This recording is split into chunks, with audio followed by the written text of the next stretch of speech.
ప్రాతినిధ్య ప్రజాస్వామ్యం అంటే ఏంటి? ఈ రోజుల్లో ప్రజాస్వామ్య ప్రభుత్వాలన్నీ ప్రాతినిధ్య ప్రభుత్వాలే. ఈ విధానంలో ప్రజలు తమ ప్రతినిధులను ఎన్నికల ప్రక్రియ ద్వారా ఎన్నుకుంటారు. ఎగ్జాంపుల్, ఒక గ్రామంలో 2000 నుంచి 5000 వరకు జనాభా ఉంటే ఆ గ్రామాన్ని వార్డులుగా విభజిస్తారు. ఒక్కొక్క వార్డుకు 100 నుంచి 200 ఓటర్లు ఉంటారు. ప్రతి వార్డు నుంచి ఒక ప్రతినిధిని ఎన్నుకుంటారు. ఆ ప్రతినిధిని మనం వార్డు సభ్యుడు లేదా వార్డు మెంబర్ అంటాం. ఈ ఎన్నికలలో గ్రామంలోని వయోజనులు అంటే 18 సంవత్సరాలు నిండి ఓటరుగా నమోదైన ప్రతి వ్యక్తి ఎటువంటి జాతి, కుల, మత, విద్యా భేదాలు లేకుండా ఓటు వేస్తారు. అందరికంటే ఎక్కువ ఓట్లు వచ్చిన వారికి ప్రతినిధులుగా పిలుస్తారు. ఎన్నికల ముందు వివిధ అభ్యర్థులు లేదా పార్టీలు తాము ఎన్నికైతే చేపట్టబోయే కార్యక్రమాల జాబితాను ఓటర్ల ముందు ఉంచుతారు. ఈ కార్యక్రమాల జాబితాను మేనిఫెస్టో అంటారు. గెలిచిన ప్రతినిధులు సాధారణంగా 5 సంవత్సరాలు ప్రతినిధిగా ఉంటారు. ఎన్నికల ముందు ప్రజలు ఆలోచించి అందరూ కలిసి చర్చించుకొని నిర్ణయం తీసుకోవాలి. ఎన్నికైన ప్రతినిధులుగా ఉన్నవారు మంచిగా ఉంటేనే మనకు, మన ఊరికి మంచి జరుగుతుంది. అన్ని రంగాల్లో అభివృద్ధి సాధించగలుగుతాము. రెండవది మెజారిటీ పాలన. ఈ విధానంలో అభ్యర్థిని ఎన్నుకునేటప్పుడు మెజారిటీ విధానాన్ని అమలుపరుస్తారు. ఎలా అంటే, ఎగ్జాంపుల్, ఒక గ్రామ పంచాయతీలో 20 మంది వార్డు సభ్యులుంటే 11 మంది ఒక ప్రతిపాదనను సమర్థిస్తే అదే ఆమోదం పొందుతుంది. మిగతా 9 మంది అభిప్రాయాలకు విలువ ఉండదు. ఈ విధంగా ప్రజాస్వామ్య ప్రభుత్వాలు మెజారిటీ నిర్ణయానికి కట్టుబడి పనిచేస్తాయి. ఓటింగ్ ప్రక్రియలో రెండవ ఓటు వేయకుండా ఉండడానికి చేతి వేలిపై చెరిగిపోని సిరా గుర్తును వేస్తారు. ప్రజాస్వామ్యంలో ఎన్నికైన ప్రజా ప్రతినిధులను నియంత్రణ చేయడానికి రాజ్యాంగ చట్టంలో కొన్ని నిబంధనలు పొందుపరిచారు. ఈ నిబంధనలకు వ్యతిరేకంగా ప్రవర్తిస్తే రాజ్యాంగం ప్రకారం వారిని అనర్హులుగా ప్రకటించే అవకాశం ఉంది. ప్రజా ప్రతినిధుల్ని ప్రశ్నించే హక్కు ప్రజలకు ఉంటుంది.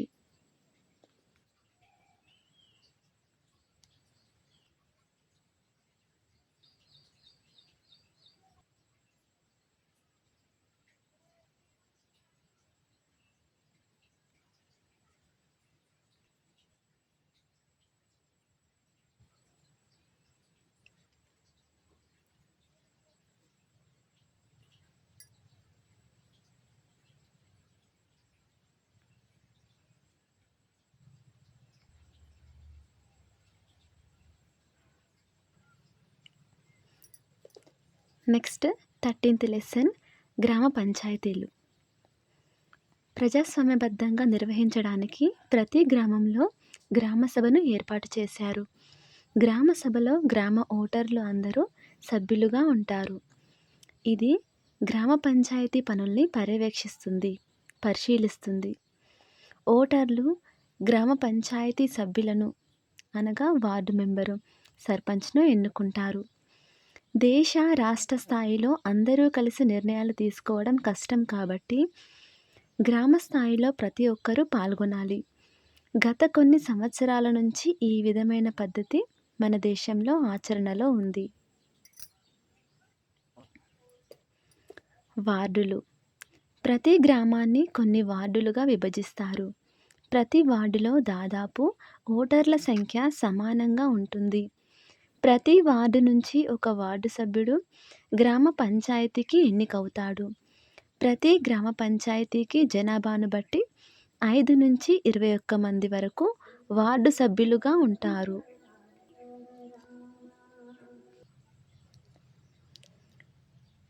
ఇరవై 21 సంవత్సరాలు నిండిన వారు గ్రామ పంచాయతీ ఎన్నికలకు పోటీ చేయవచ్చు. రిజర్వేషన్లు. స్త్రీలకు స్థానిక సంస్థల్లో 1/3 వంతు స్థానాలను కేటాయించింది. అలాగే షెడ్యూల్డ్ కులాలకు, షెడ్యూల్ తెగలకు వెనుకబడిన తరగతులకు వారి జనాభా ప్రాతిపదిక ప్రకారం స్థానాలు కేటాయించారు.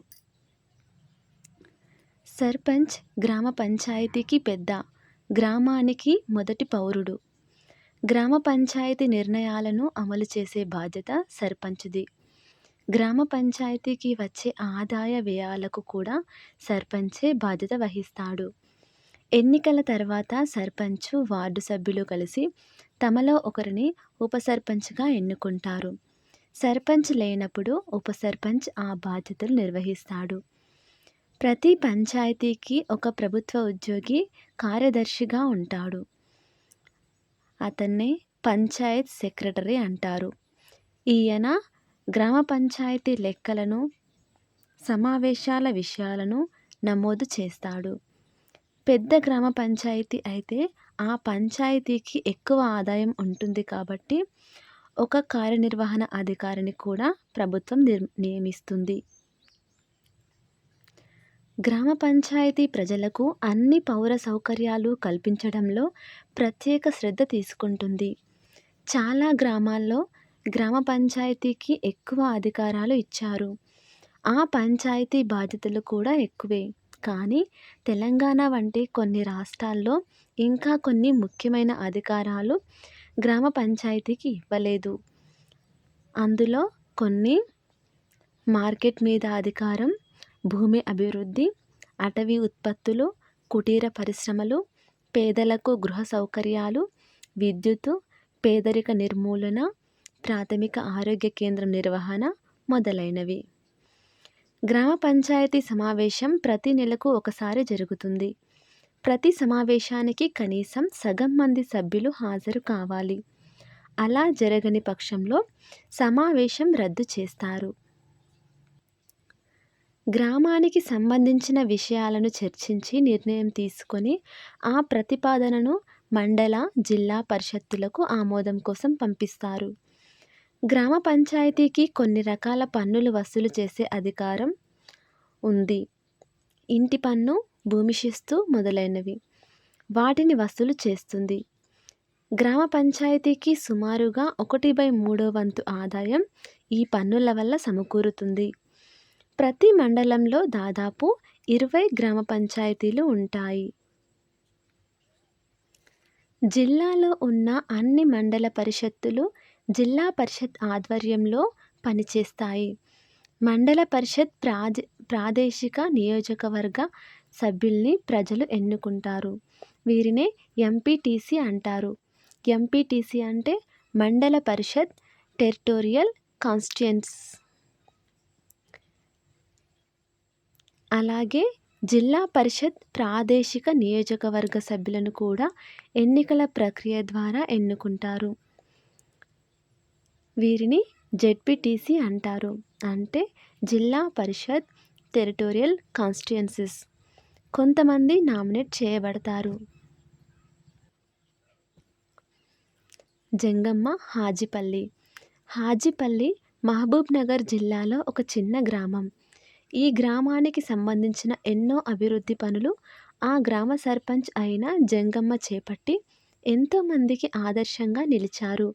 అందులో కొన్ని సిమెంటు రోడ్లు, అంతర్భూభాగ మురికి కాలువలు, ప్రతి ఇంటికి మరుగుదొడ్ల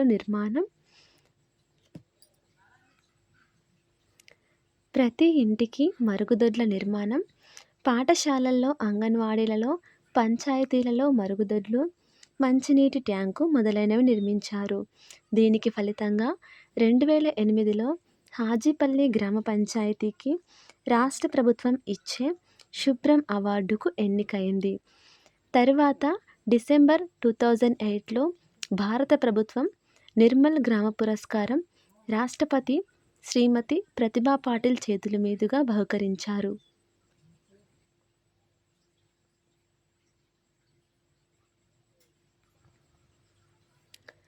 గ్రామంలో ఉన్న ఇళ్లలో, కార్యాలయాల్లో, పాఠశాలల్లో మరుగుదొడ్లు నిర్మించి బయటి ప్రదేశంలో బహిర్భూమికి పోని గ్రామాలకు ఈ అవార్డులు బహుకరిస్తారు. మన రాష్ట్రంలో వరంగల్ జిల్లాలోని గంగదేవిపల్లి, కరీంనగర్ జిల్లాలోని రామచంద్రాపురం, నిజామాబాద్ జిల్లాలోని అంకాపూర్ గ్రామాలు తమ గ్రామ పంచాయతీలను విజయవంతంగా నిర్వహిస్తున్నాయి. అలాగే మహారాష్ట్రలోని అహ్మద్‌నగర్ జిల్లాలోని హివారే బజార్ గ్రామం కూడా నిర్వహిస్తుంది. గంగదేవిపల్లి గ్రామ పంచాయతీ గురించి తెలుసుకుందాం. ఈ గ్రామంలో 18 కమిటీలను గ్రామసభ ద్వారా ఏర్పాటు చేశారు. ప్రతి గ్రామస్తుడు 18 కమిటీలలో ఖచ్చితంగా ఏ ఒక్క కమిటీలోనైనా సభ్యుడిగా ఉండడం చెప్పుకోదగిన విషయం. ఈ గ్రామంలో ఏ అభివృద్ధి కార్యక్రమం అయినా ముందుగా ఆ గ్రామసభలోనే చర్చ జరుగుతుంది. తర్వాత గ్రామసభ నిర్ణయాలు అందరూ శిరసావహిస్తారు.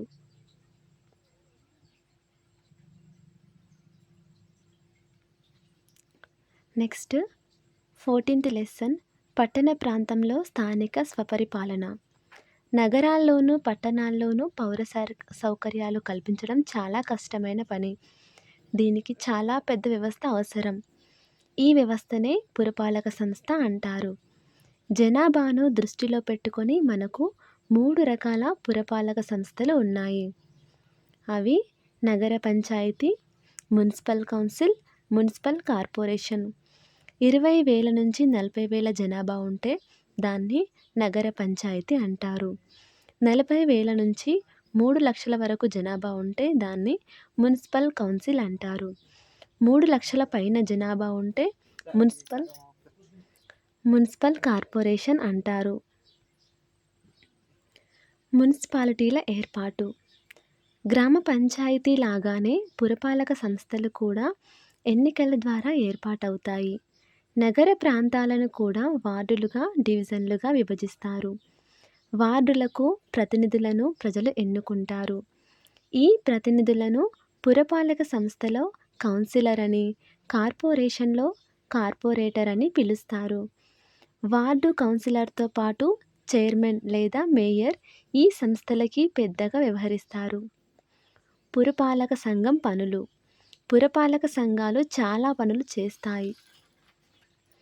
ఉదాహరణకు నీటి సరఫరా, వీధి దీపాలు, కొత్త రోడ్లు, పాఠశాలలు, చౌకధరల దుకాణాలు, ఆస్పత్రి మొదలైన అభివృద్ధి పనులు చేపడతారు. ఇవన్నీ చేయడానికి ఎన్నో మానవ వనరుల అవసరం ఉంది. కేవలం కౌన్సిలర్లు లేదా కార్పొరేటర్ల వల్ల ఈ పనులు కావు.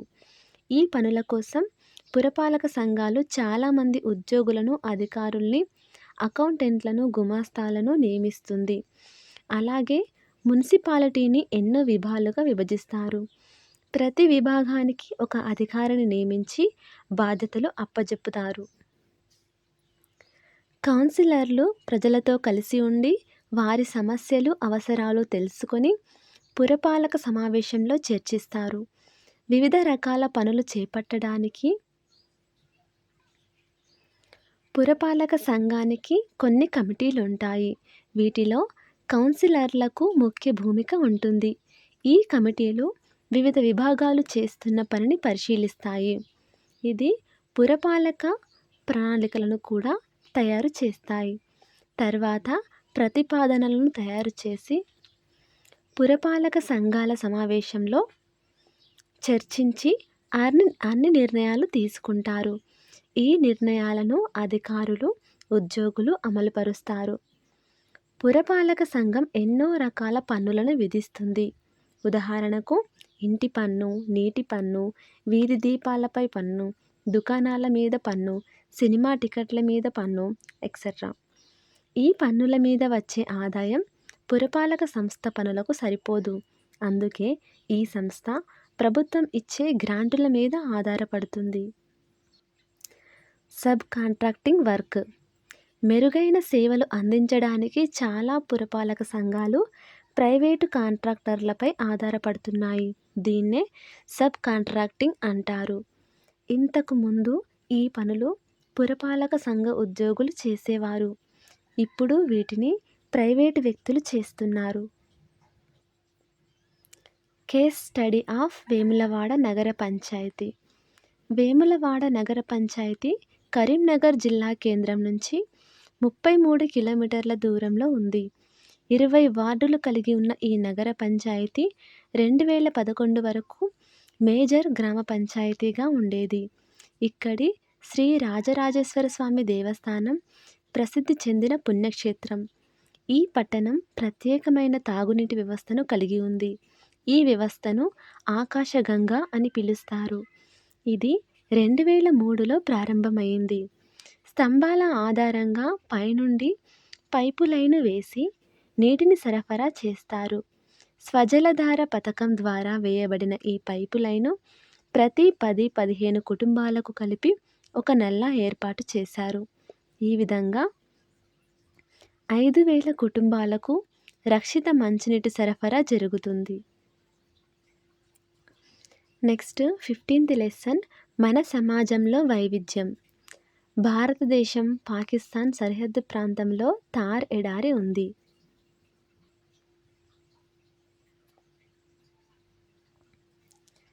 దానిలోని చాలా భాగం రాజస్థాన్ రాష్ట్రంలోని మార్వార్ ప్రాంతంలో ఉంది. ఈ ప్రాంతంలో వర్షాలు చాలా తక్కువ, పెద్ద నదులు లేవు. అందుకే చెట్లు తక్కువ పెరుగుతాయి, గడ్డి బాగా పెరుగుతుంది.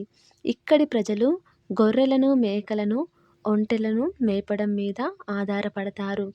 వీరు నీటిని మనుషులకు, జంతువులకు తాగడానికి, కొంత వ్యవసాయానికి నీటిని నిల్వ చేయడంలో అత్యంత జాగ్రత్త వహిస్తారు. సాధారణంగా గొర్రెల కాపర్లు అనేక రాష్ట్రాలకు రాజస్థాన్, హర్యానా, పంజాబ్, ఉత్తరప్రదేశ్, మధ్యప్రదేశ్, మహారాష్ట్ర, గుజరాత్ వాళ్ళ పశువులతో సహా వెళతారు. వర్షాకాలానికి ముందే థార్కు తిరిగి చేరుకుంటారు. వీరు మేకల్ని, గొర్రెల ఉన్నిని అమ్ముతూ జీవనం గడుపుతారు.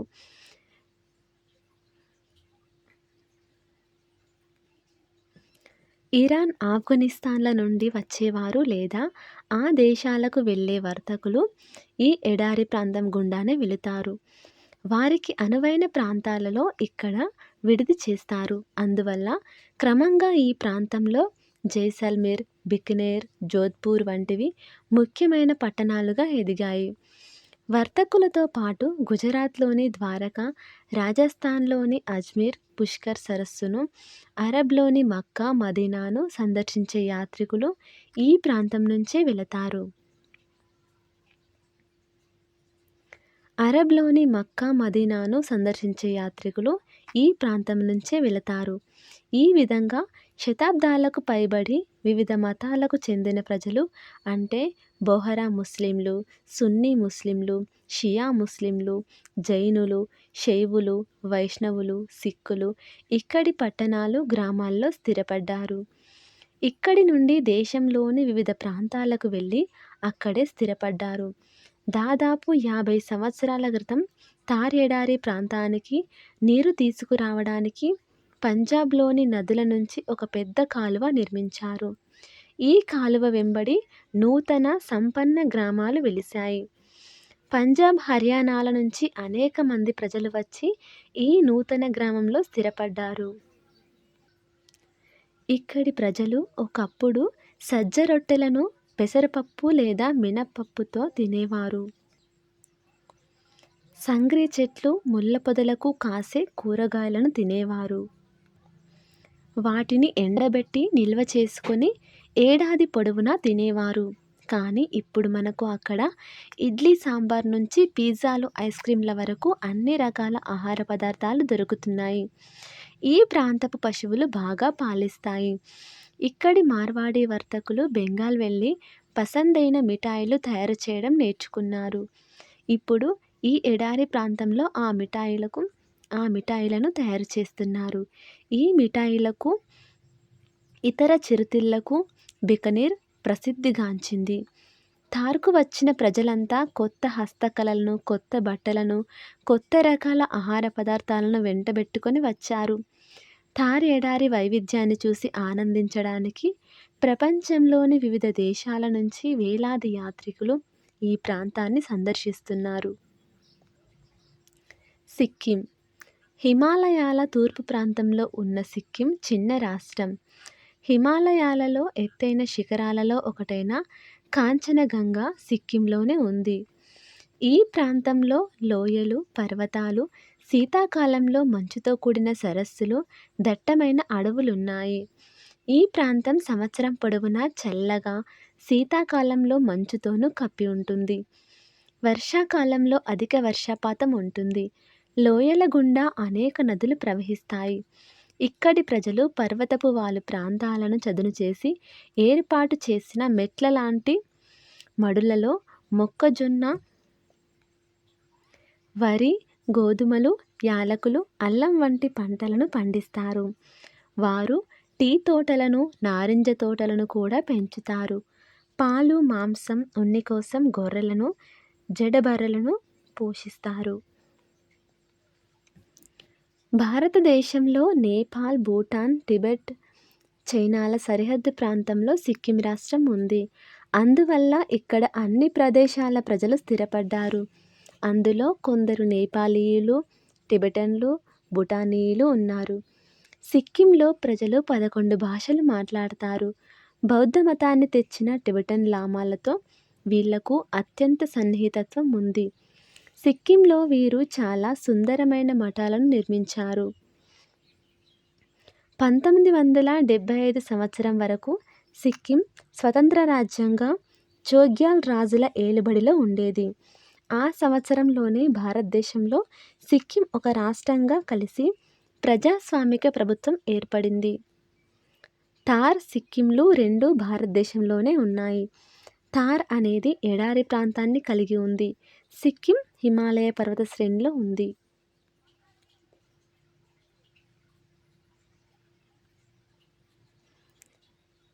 భిన్నత్వం ఉన్న ప్రజలు ఒక దేశంగా కలిసిమెలిసి ఉండడానికి ఎలా ముందుకు వచ్చారంటే, బ్రిటిష్ వలస ప్రభుత్వానికి వ్యతిరేకంగా మనం కలిసి సాగించిన పోరాటం వల్ల భారతదేశ ప్రజల్లో ఐకమత్యం ఏర్పడింది. ఈ పోరాటాన్ని జాతీయోద్యమం అంటారు.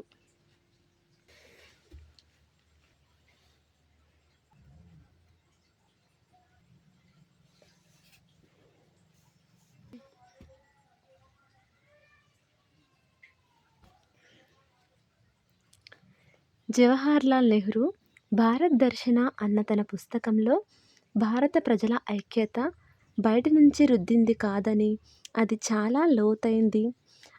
అది విభిన్న ఆచారాలు, నమ్మకాల పట్ల విస్తృత సహనాన్ని కనబరిచింది. అన్ని రకాలను గుర్తించడమే కాకుండా ప్రోత్సహించింది. మన దేశం గురించి చెప్పడానికి భిన్నత్వంలో ఏకత్వం అన్న దానిని నెహ్రూయే రూపొందించాడు. నెక్స్ట్ 16th లెసన్, స్త్రీ పురుష సమానత్వ దిశగా పయనం. దేశ జనాభాలో స్త్రీల సంఖ్య క్రమేపీ తగ్గిపోతుంది. 1951లో ప్రతి 1000 మంది పురుషులకు 945 మంది స్త్రీలు ఉంటే, 1981లో ప్రతి 1000 మంది పురుషులకు 931 మంది స్త్రీలు ఉంటే, 2011లో ప్రతి 1000 మంది పురుషులకు 940 మంది స్త్రీలు ఉన్నారట. అదే తెలంగాణ విషయానికొస్తే 1991లో ప్రతి 1000 మంది పురుషులకు 969 మంది స్త్రీలు ఉంటే, 2011లో ప్రతి 1000 మంది పురుషులకు 988 మంది స్త్రీలు ఉన్నారట. ఈ మధ్య కాలంలో తెలంగాణ పరిస్థితి కొంత మెరుగ్గా ఉంది. 1980 దశకంలో వచ్చిన చట్టాలు దీనికి కారణం. ఈ చట్టాల ద్వారా వారసత్వంగా వచ్చే తల్లిదండ్రుల ఆస్తిలో కొడుకులతో పాటు కూతుర్లకు కూడా సమాన వాటా కల్పించడం తప్పనిసరి అయ్యింది. వారసత్వంగా వచ్చే ఆస్తిలో లింగ వివక్ష లేకుండా స్త్రీలకు సమాన హక్కుల్ని కల్పించిన మొదటి రాష్ట్రం తెలంగాణ. వారసత్వంగా వచ్చే ఆస్తిలో లింగ వివక్ష లేకుండా స్త్రీలకు సమాన హక్కుల్ని కల్పించిన మొదటి రాష్ట్రం తెలంగాణ. భారత్లో ప్రథమ మహిళా రైలింజన్ డ్రైవర్ సురేఖ యాదవ్.